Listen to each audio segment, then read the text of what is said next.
Assalamualaikum warahmatullahi wabarakatuh. Yang terhormat Bapak Iwan Hermawan selaku fasilitator, yang terhormat Ibu Erikawati selaku pengajar praktik, dan perkenalkan saya Vika Miyawati, calon guru penggerak angkatan 8 dari SD Negeri 81 Palembang. Hari ini saya ditemani dengan rekan sejawat saya, Ibu Naftalia Saparol dari SD Negeri 81 Palembang. Oke, baik. Jadi hari ini saya akan melakukan supervisi akademik tahapan pra-observasi. Selamat pagi Bu Lia. Pagi Bu Tika. Kabarnya Bu Lia? Alhamdulillah luar biasa baik Bu Tika. Gimana kabarnya? Alhamdulillah saya juga sehat Bu Lia ya. Jadi Bu Lia nih terima kasih sudah menyempatkan waktunya untuk berdiskusi bersama saya. Nah, kemarin kan sudah kita bahas Bu Lia ya 1 minggu yang lalu. Ya. Saya sudah menyampaikan kepada Ibu Lia kalau saya mendapat tugas melakukan supervisi akademik. Nah, alhamdulillah Bu Lia menyetujuinya gitu ya.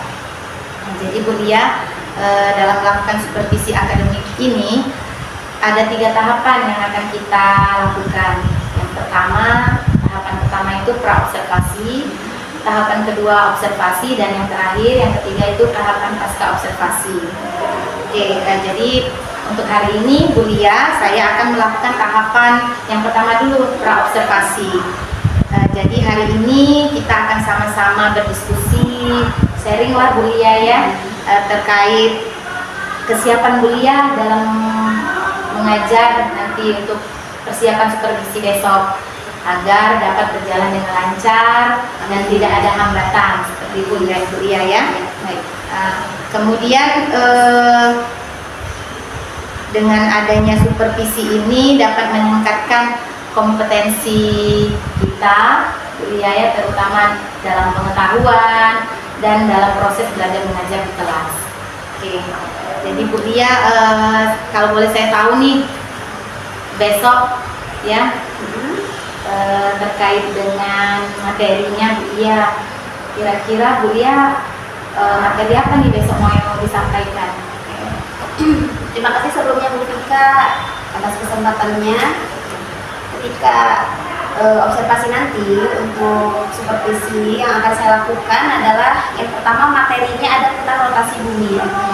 Jadi hal-hal yang ingin disampaikan tentang rotasi bumi ini kepada siswa dari mulai konsep juga teorinya, dari mana kejadian awal rotasi bumi itu akan anak akan tahu sendiri dari mana, dari prosesnya itu mulai dari video, kemudian mereka menganalisis teks dan sebagainya. Seperti itu. Jadi kalau boleh saya ulang, materinya tentang rotasi bumi ya. Anak-anak bisa menjelaskan konsepnya dan teorinya ya. Nah, terkait dengan rencana pelaksanaan pembelajarannya Bu Lia, kira-kira Ibu Lia sudah memakai RPP yang berdiferensiasi ya? Mereka kan sudah belajar ya Bu Tika Iya, ya, sudah diajarin ya. Gimana kita membuat pembelajaran yang menggunakan strategi diferensiasi tersebut ya, setidaknya pertama ada asesmennya dulu.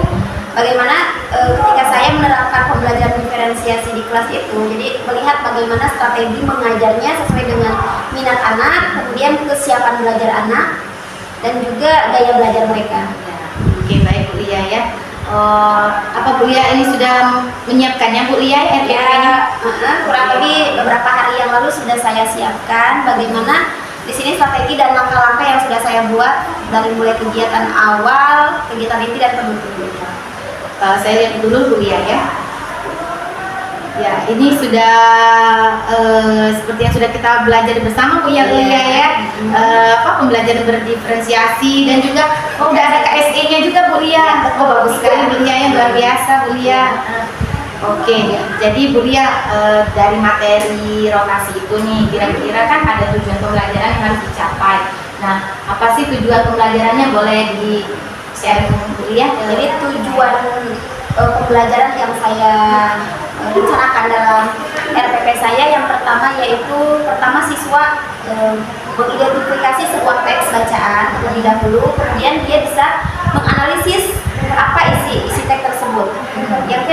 melalui video pembelajaran. Jadi mereka bisa juga menganalisis inti-inti dari materi rotasi bumi, perputaran bumi pada porosnya. Jadi mereka bisa menyimpulkan sendiri.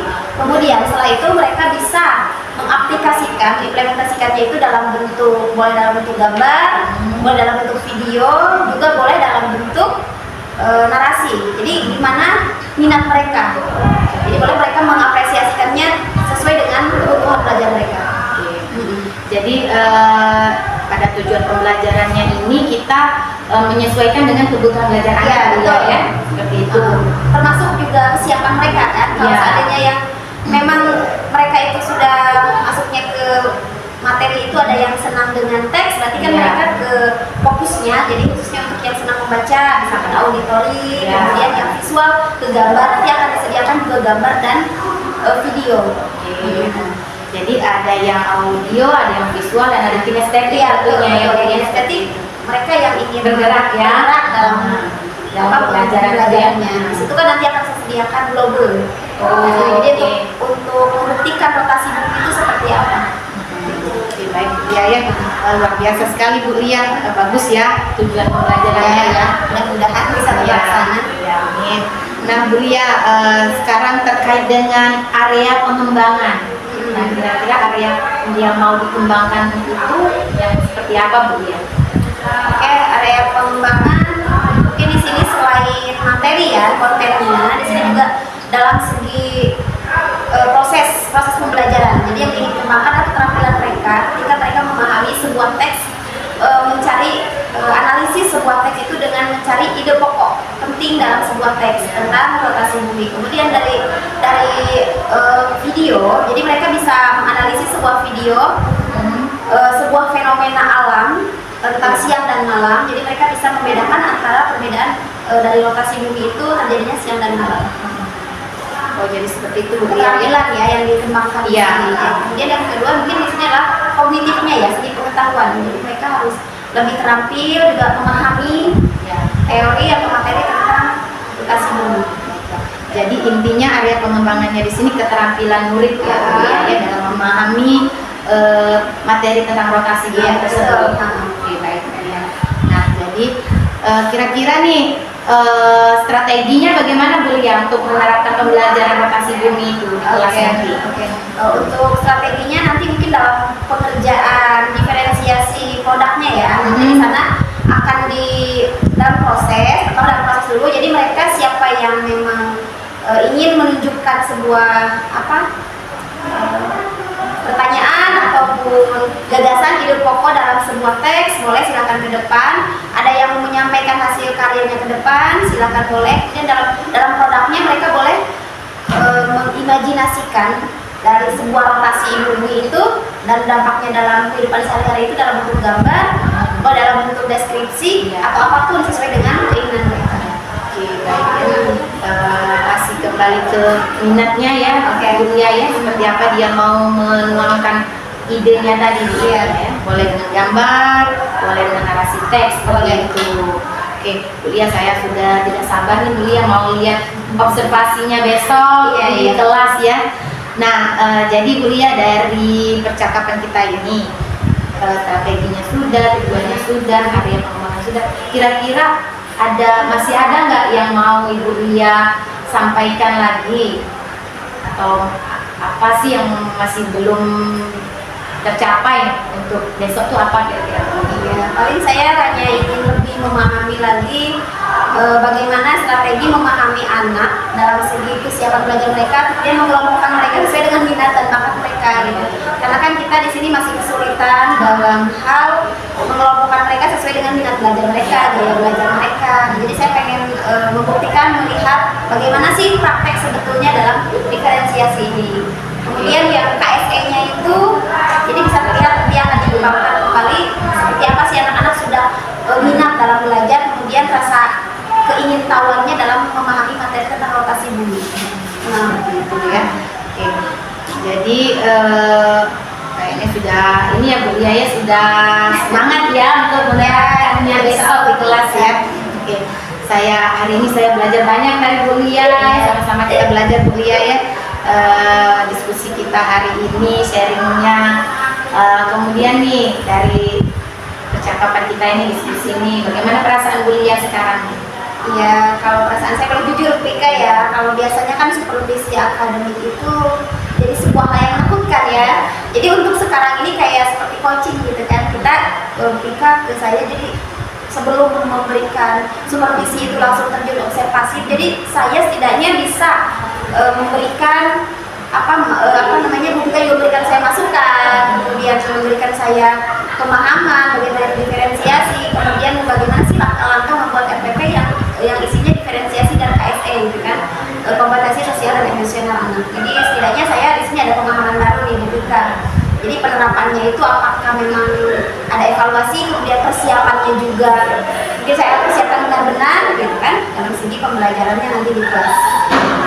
Benar Bu Lia ya, terkadang selama ini kita itu mendengar kata supervisi itu gimana ya, takut galau Bu Lia ya, seperti itu.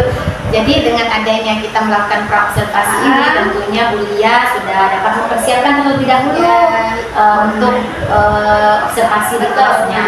Yang pastinya lebih enjoy, lebih tenang lagi, jadi nggak ada istilahnya takut ataupun merasa was-was ketika mau memberikan pembelajaran, karena kan dilihat gitu kan kita mengajar. Iya. Ketika ya. Oke Bu Lia, mungkin sampai di sini Bu Lia ya percakapan kita. Saya besok mau masuk lagi nih ke kelas Bu Lia, izin melakukan observasinya. Oke, saya ucapkan terima kasih Bu Lia ya sudah sharing dengan saya.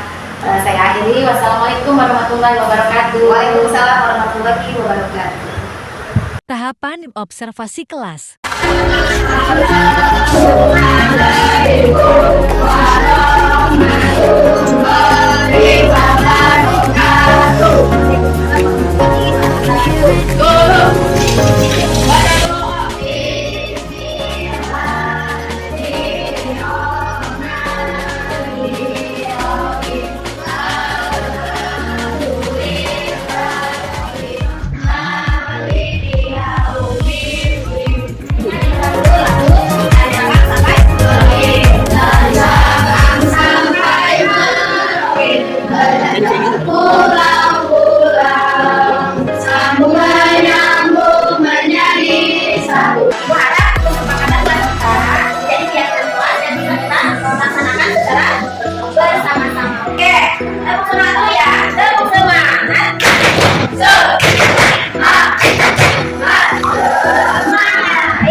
Silakan untuk duduk dengan tegak.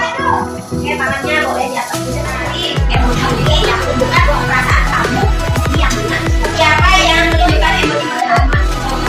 Dan siapa yang menunjukkan emosi yang kedua? Ada yang tenang saja? Tak tidak senang, tak apa. Oh Mita, kenapa nak? Tidak ada perasaan apa-apa? Oke, aku menghargai perasaan kalian dan ayah. Ada yang ceria hari ini? Oh, ceria semua. Yang berbahagia ya nak. Dengan setiap hari dalam keseharian kita harus belajar lebih semangat. Hari ini minggu berarti semuanya yang berkaitan dengan bumi kita. Akhirnya terjadinya sekian adalah jadi kita harus kembali ya ya. Terus yang kedua tentang rotan bumi dan akibat ya, tentunya sesuai dengan tema kita yaitu minggu. Oke, gimana semuanya siap belajar? Siap. Oke, kalau sudah siap belajar, lalu konsentrasi. Konsentrasi karena aku ingin tahu dulu berbicara punya mendengarkan siap. Oke, terima kasih. Nah, kalau sudah siap belajar berarti ibu siap untuk memberikan pelajaran. Oke, apakah gambar yang kamu lihat? Oke, silakan ulang. Terjadinya siang dan malam. Terus apa yang kamu lihat dari gambar wilayah? Apa perbedaannya? Siapa yang bisa? Oke, silakan Milta. Siang dan malam. Betul? Ada lagi yang menambahkan? Apa yang bisa kamu lihat itu perbedaannya? Proses yang oke, silakan. Rehan, jangan sebelah kiri. Wajah tidak keras dan juga. Oke, terus nah kalau lain wajah tidak keras. Oke. Tepuk semangat dulu. Tepuk tangan dulu untuk Rehan. Yuk, tepuk tangan. Salud. Salud. Salud. Oke, good.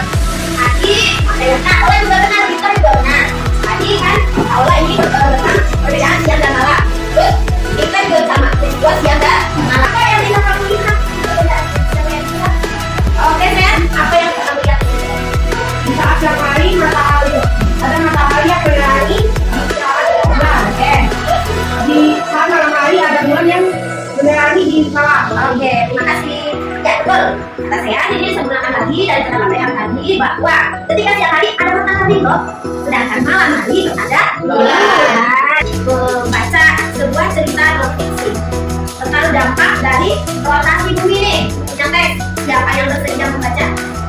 Wah, banyak yang angkat tangan. Oke, yang paling cepat berarti silakan Arka boleh dibaca dengan bacaan yang lantang lah ya. Silakan Arka. Dampak rotasi bumi. Tiap hari ini melakukan beberapa gerakan. Ini melakukan gerakan berputar pada pohonnya. Gerakan tersebut dinamakan rotasi bumi. Informasi unik apa ya? Ada paragraf 1. Oke, Sian. Setiap hari bumi melakukan beberapa gerakan. Bumi melakukan gerakan berputar pada polosnya. Gerakan tersebut dinamakan rotas bumi. Pada saat bersamaan, bumi juga melakukan gerakan yang lain, yaitu revolusi bumi. Revolusi bumi adalah gerakan bumi mengelilingi matahari pada orbitnya. Oke, terima kasih ya. Ya, betul. Dalam paragraf ke-1, ternyata informasi pentingnya bahwa bumi melakukan beberapa gerakan. Bumi yang kita pijak melakukan beberapa gerakan. Yang pertama adalah rotasi, yang kedua adalah revolusi. Apa itu revolusi bumi? Oke, Revolusi bumi adalah gerakan bumi mengelilingi matahari pada orbitnya. oke. Jadi perbedaannya, kalau gerak rotasi adalah perputaran bumi pada polosnya, sedangkan gerak revolusi perputaran bumi mengelilingi matahari. Nah, apa itu fenomena? Arti fenomena apa ya? Siapa yang tahu? Nah, alam. Yang lain? Betul, ada yang lantang. Yang lain? Perjanjian alam. Ya, yang paling pertama ya, fenomena itu adalah peristiwa akan terjadi kejadian pada alam. Nah, itu ya, perlu kita garis bawahi. Sampai di sini ada yang ditanyakan tentang isi dari teks non-fiksi. Ayo, ini ibu pertanyaan dulu nih. Oke. Konsentrasi. Saya mau tanya dulu. Menurut kamu teks non-fiksi itu apa sih? Tadi kita baca teks non-fiksi nih. Menurut kamu teks non-fiksi ini adalah teks yang berdasarkan fakta, kisah nyata, atau sesuatu yang benar-benar terjadi. Di garis bawahi. Oke, silakan. Cerita non-fiksi merupakan bacaan yang berisi alfa dan bersifat informatif serta dapat dipertanggungjawabkan kebenarannya. Karangan non-fiksi merupakan karangan yang dibuat berdasarkan fakta atau peristiwa yang benar-benar dialami. Non-fiksi biasa berbentuk tulisan ilmiah, ilmiah pengolahan, laporan, komputer, reaktor, fiksi, tesis, disertasi, dan sebagainya. Akan disimak videonya baik-baik.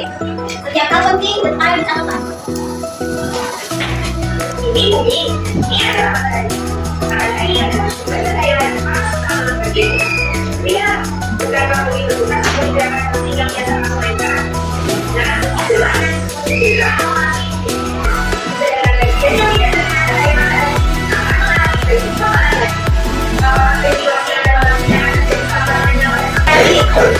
teks non-fiksi yang sudah ibu tayangkan, kemudian video yang sudah ibu tayangkan tadi.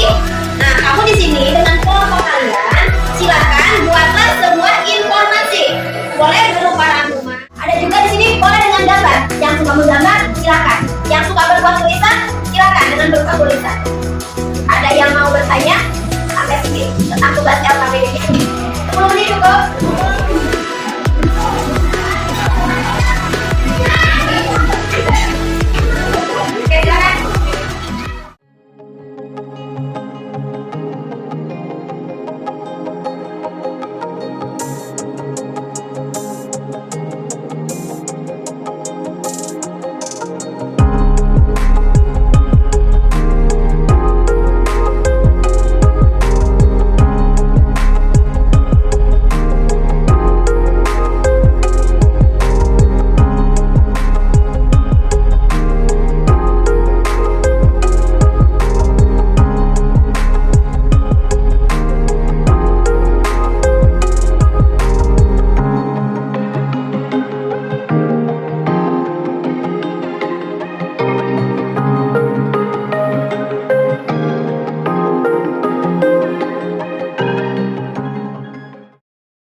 Petaran bumi mengelilingi sumbunya atau polosnya dari arah barat ke timur disebut dengan rotasi bumi. Lama proses petaran bumi mengelilingi sumbunya ini disebut dengan kala rotasi, yaitu selama 23 jam 56 menit 4 detik. Kala rotasi dikenal dengan 1 hari. Akibat rotasi bumi, inilah akibat rotasi bumi. 1. Terjadinya siang dan malam. 2. Jatuh harian matahari. 3. Ada dari kelompok kami, adakah yang ingin ditanyakan? Kawan-kawan, tadi saya sudah mempersiapkan. Ada yang mau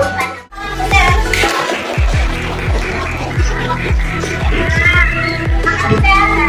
Semua kelompoknya saya mau presentasikan ke depan. Kalian belajar untuk berani berbicara di depan teman-temannya. Silakan, apa yang menarik pada pembelajaran hari ini?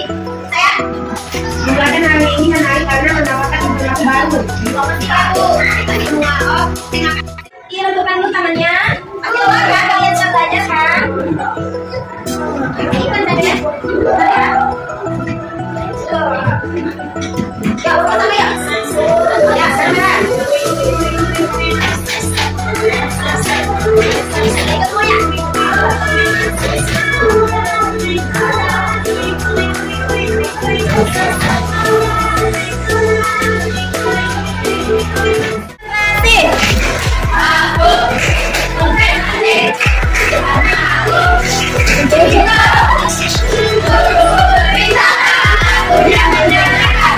Bisa menyimpulkan materi yang sudah kita pelajari hari ini. Silakan ya, teman-teman.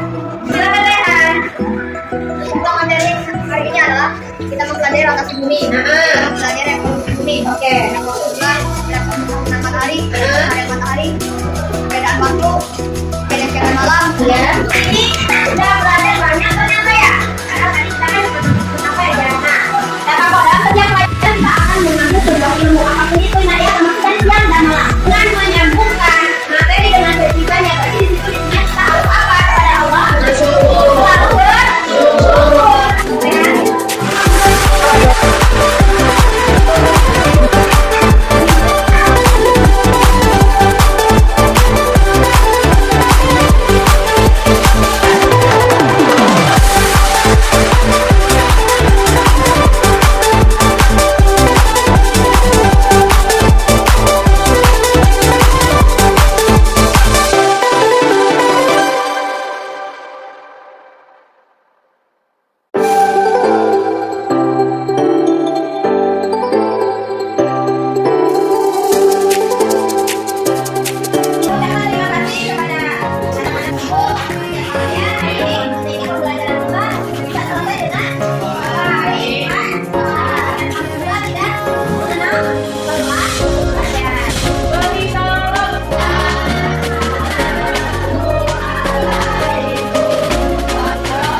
Tahapan pasca observasi.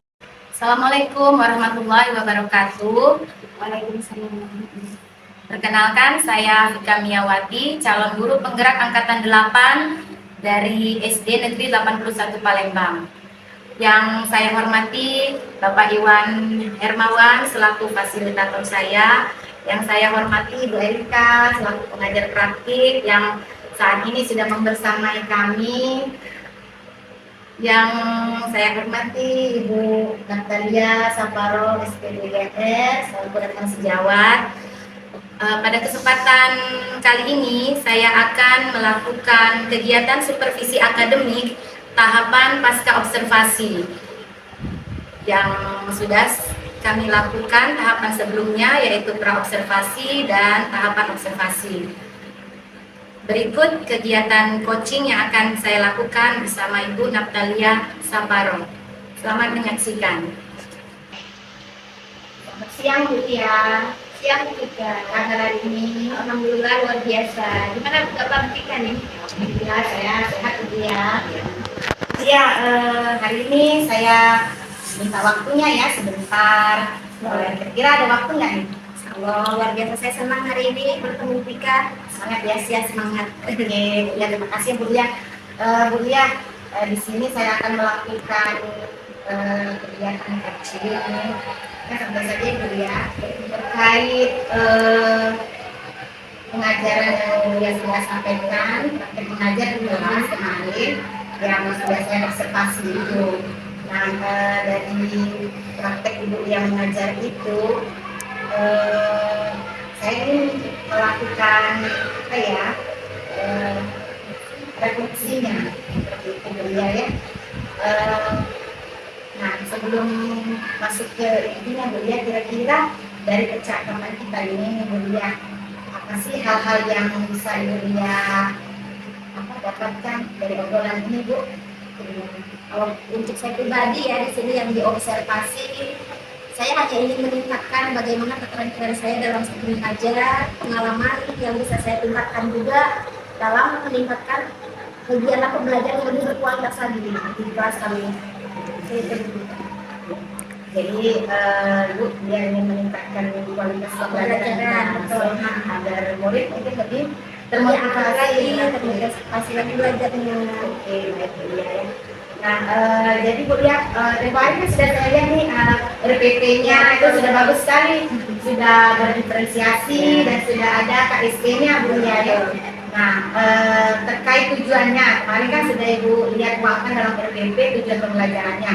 Nah, kira-kira semua tujuan pembelajaran yang Ibu lihat tuangkan di RPP itu, apakah semuanya sudah tersampaikan ke muridnya Bu ya? Baik, bisa. Dalam pembelajaran kita yang kemarin saya lakukan ya, mungkin ya dalam tahapannya sudah saya lakukan. Jadi mungkin hanya beberapa saja yang harus saya lebih perbaiki dan saya tingkatkan. Karena di situ mungkin perlu strategi khusus ya, kita harus mengelompokkan anak dan strategi dalam menyampaikan materi teorinya. Jadi di situ kan anak membaca teks non fiksi, kemudian anak harus menganalisis teks yang dibacanya. Kemudian kan di situ tidak mudah juga ketika anak itu harus fokus melihat video yang ditayangkan, kan? Jadi di situ, jadi saya harus bisa menilai siswa antusiasnya dari segi kesiapan belajarnya di kelas. Begitu Bupika. Jadi kalau bisa dibilang, kalau tercapai mungkin belum semuanya tercapai, tapi mudah-mudahan di sini kita bisa temukan titik temunya, refleksinya apa sih yang harus saya tingkatkan. Gitu ya. Jadi terkait diferensiasi itu ya Bu ya. Ada pengelompokan dengan gaya belajarnya mungkin ya, gaya belajarnya betul. Ada yang visualisasi, ada yang teori dan sebagainya. Jadi Bu, yang sudah disampaikan tadi terkait apa namanya pembelajaran yang sudah baik itu yang perlu dipertahankan itu yang seperti apa? Dia boleh ceritakan nanti ya. Dan kemudian hal-hal yang kurang yang perlu Ibu Lia tingkatkan itu juga kira-kira yang seperti apa Bu ya? Bisa Ibu Lia ceritakan ya? Kemarin kan setelah kita masuk ke kelas saya, jadi kita bisa lihat sendiri antusias anak-anak ketika mereka mengkomunikasikan teks non fiksinya, kemudian mereka mencari di situ yang harus dilihat itu melalui mendengar, melihat dan membaca ya kita ya. Nah di sini yang kita jadikan indikatornya kan bisa mereka mempresentasikan informasi penting yang dibaca pada judul teks non fiksi ya.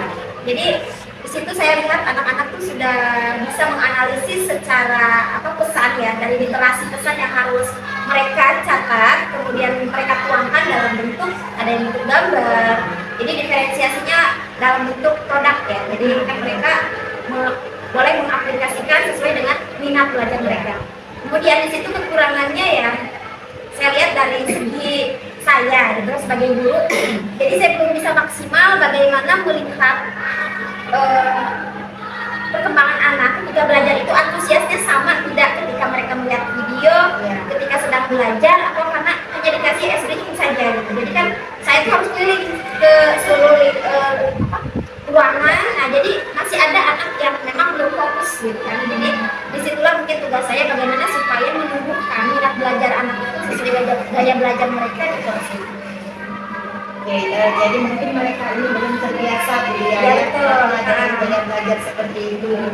Ya karena kita ketahui kan pembelajaran berdiferensiasi ini baru di kurikulum sekarang kan. Ya, jadi mungkin itu kan belum terbiasa. Ya itulah bukti kan ada yang aktif di depan, ada yang asik main sendiri masih ada. Jadi di sini mungkin kekurangan saya ini harus saya tingkatkan lagi bagaimana strateginya memotivasi anak supaya lebih belajar gitu.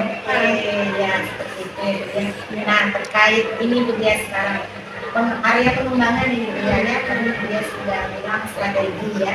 Nah kira-kira Bu ya strategi apa nih yang akan Ibu Dia lakukan untuk meningkatkan yang kurang tadi Bu ya, pembelajaran yang masih kurang tadi itu apa strategi yang akan Ibu Dia lakukan ke depan? Kalau menurut saya strategis yang paling penting di situ adalah media pembelajaran. Kemarin karena ada gangguan sedikit ya terkait internet, jadi jaringannya, jadi sempat video itu tidak tayang kan dengan bukti. Jadi anak itu jadi agak kecewa mereka kan karena keterlambatan penayangan video dan sebagainya. Jadi disitulah kita harus ada antisipasi media apa yang bisa kita kembangkan, media apa yang bisa kita tampilkan untuk anak supaya mereka itu tidak hanya melihat fokus sesuai yang kita rencanakan.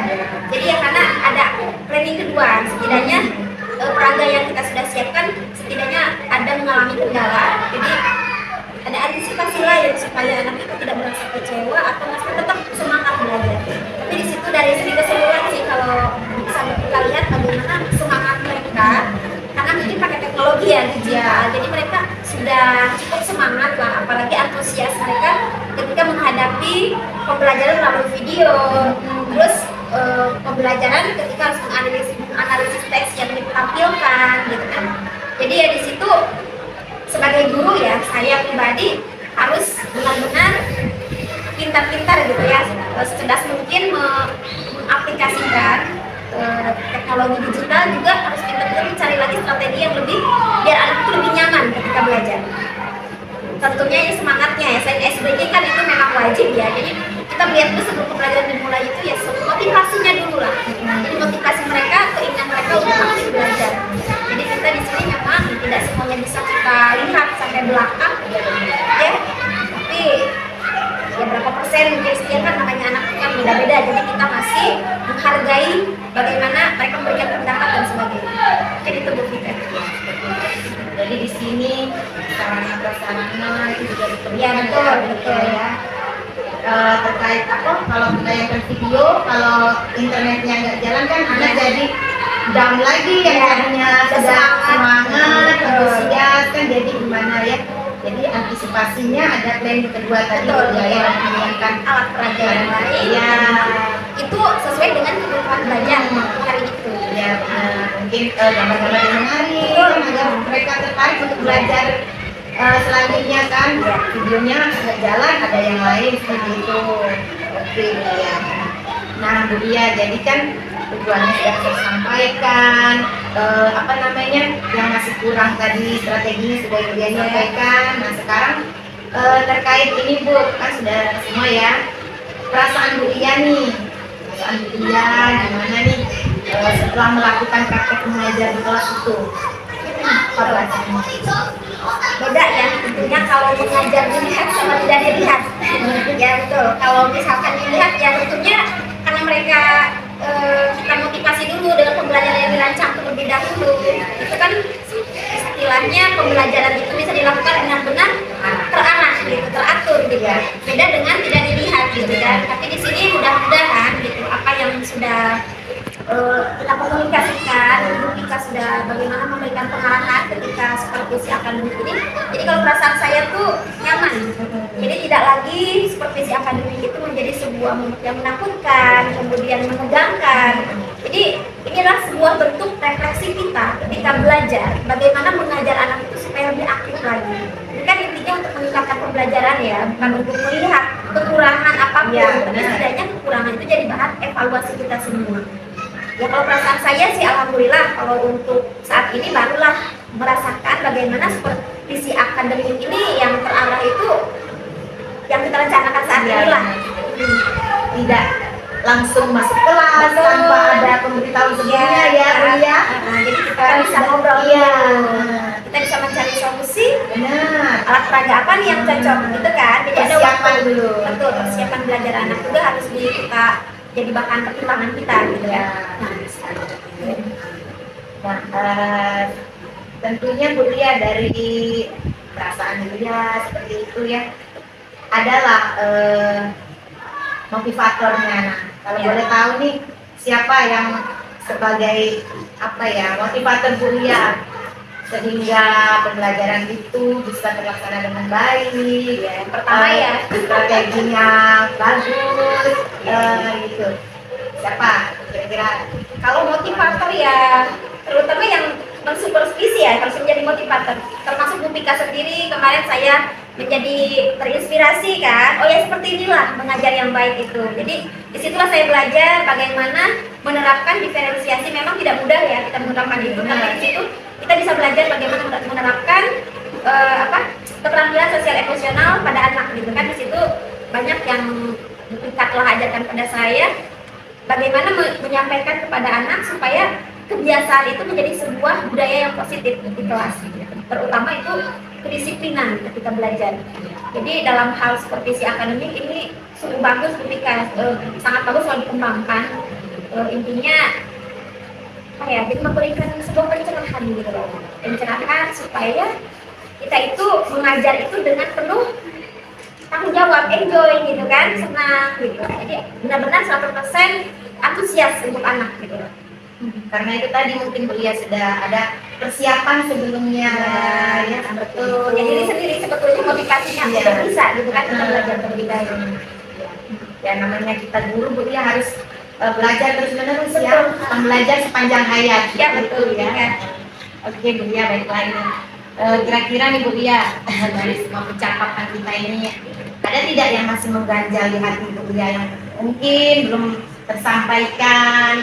Boleh Bu Lia cerita kalau misalkan masih ada Iya. ini? Masih ada sih sebetulnya. Ketika saya menyusun pembelajaran itu yang membuat saya kendala itu adalah bagaimana mengelompokkan anak itu sesuai dengan minat belajar mereka. Itu memang sebuah hal yang tidak mudah ya kalau bisa dilakukan, apalagi dalam waktu yang singkat. Jadi kita harus melihat anak itu dari segi kebiasaan dia dulu, kemudian minat belajarnya dulu, kesiapan belajarnya terlebih dahulu. Kemudian siapa yang auditori, visual, itu kan tidak mudah kita mengelompokkannya. Jadi ya butuh dulu asesmen gitu kan, kalau dalam istilahnya sekarang itu gitu. Ya memang itu yang bikin saya ini belum paham benar itu Bu Pika yang menjadi ganjalan saya, karena memang tidak mudah diferensiasi. Tapi kita coba terapkan sedikit demi sedikit, insya Allah bisa gitu ya.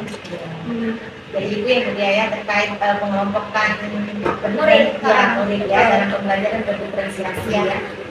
Kalau secara teori materi kan anak-anak itu mereka bisa memahami materi itu kan sesuai dengan minat mereka ya. Jadi kita tidak bisa memaksakan kamu harus bisa ini bisa itu kan. Kemarin juga Bu Lia mengajar itu kita bisa melihat bagaimana mereka itu minatnya ada yang dalam bentuk tulisan, ada yang bentuk gambar gitu kan. Jadi sesuai dengan karya mereka sendiri saja lah, kreativitas mereka. Yang penting tujuan pembelajaran kita tersampaikan. Betul itu. Ya mungkin ini Bu Lia apa? Itulah di awal kita harus adanya apa pemetaan ya, Iya, Bu Lia, ya, betul. pemetaan murid kita seperti apa, asesmen tadi ya. Barulah nanti kita bisa melihat karakter murid kita Iya. dan gaya belajar dan minatnya masing-masing. Ya, betul. Oke. Baik Bu Lia nih. Jadi dari percakapan kita ini tadi, kira-kira apa nih kesimpulan yang Ibu Lia bisa simpulkan dari coaching kita hari ini?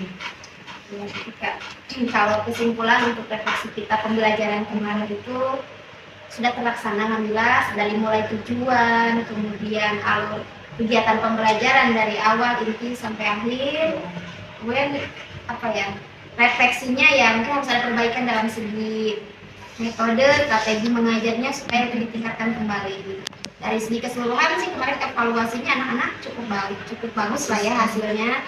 Dari mulai mereka bisa menyimpulkan informasi dari sebuah teks ya, teks smart fiksi, kemudian mereka bisa mempresentasikan informasi itu ke depan, terus menganalisis sebuah informasi dari video, dari teks, kemudian yang terakhir adalah mereka mengaplikasikan atau mengimajinasikan karya dalam bentuk desain ya, desain sederhana dari materi yang sudah kita sampaikan. Jadi menurut saya sih keseluruhan itu sudah cukup sukses ya, sudah baik gitu dalam pembelajarannya. Ya mungkin di situ masih tadi kan kita sudah bicarakan ada beberapa evaluasi yang harus lebih kita tingkatkan kembali dari segi mungkin kalau menurut saya persiapannya, kemudian pendekatannya kepada anak, terus strategi dalam bagaimana menyampaikan pembelajaran dengan anak yang berbeda-beda, berkarakteristik yang beda gitu ketika di kelas. Jadi itu di sini ya harus lebih meningkatkan lagi keterampilan seorang guru dalam mempersiapkan proses pembelajaran di kelasnya. Oke, baik Bu Lia, sebenarnya sudah Ibu Lia sampaikan ya. Oke, baiklah, mungkin tahapan supervisi akademik kita telah selesai kita lakukan Bu Lia, mulai dari tahapan praobservasi, observasi, dan pasca observasi. Nah, semoga ini bisa bermanfaat untuk saya pribadi dan juga untuk Ibu Lia di kelas, dan dapat berguna juga bagi murid-murid di kelas Ibu Lia untuk pembelajaran, terutama di SD Negeri 81 Kalimantan ini ya Bu Lia. Oke Bu Lia, selamat untuk Bu Lia, sukses selalu untuk Bu Lia. Ya, terima kasih atas waktunya dan kesempatannya, dan saya juga bisa belajar bagaimana cara mensupervisi, bagaimana cara melakukan kegiatan coaching dengan baik, dan tentunya akan saya tingkatkan lagi ke depannya agar bisa lebih baik lagi. Dan semoga kita bisa menjadi guru yang lebih baik lagi ke depannya ya Bu Lia ya. Terima kasih. Sekian pasca observasi yang sudah saya lakukan dalam rangkaian kegiatan supervisi akademik. Mohon maaf terdapat banyak kesalahan dan kekurangan. Wassalamualaikum warahmatullahi wabarakatuh.